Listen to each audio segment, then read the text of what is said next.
As you walk towards the entrance to Dunblane Cathedral, you will notice that the lower 4 storeys of the tower are a different colour to the upper storeys and to the rest of the cathedral.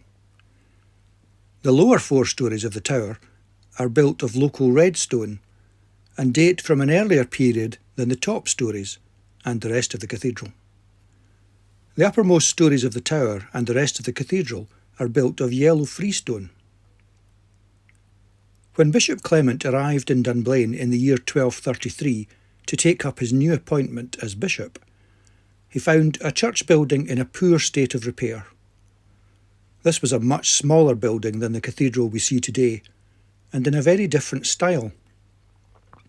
This earlier church likely had been begun around the year 1150, in the reign of King David I.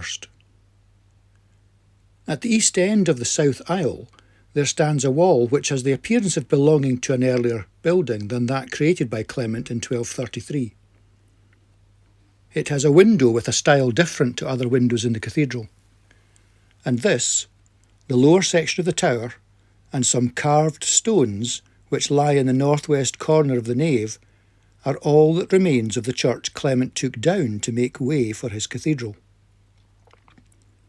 There's conjecture that this earlier church ran northwards from the tower, rather than the east-west orientation of the cathedral now.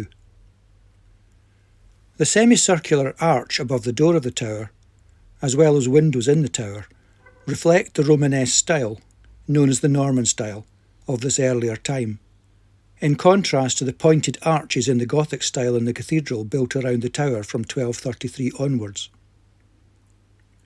The lower section of the tower served the double purpose of belfry and a tower of defence, hence why the door is considerably higher than the ground floor. If you are standing in the south aisle of the cathedral, looking down past the tower, it is clear that the orientation of the tower is askew.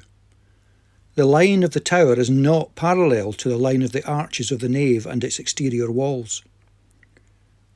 What's not known is whether or not, when the nave was built after 1233, there had ever been a plan to include the earlier church tower.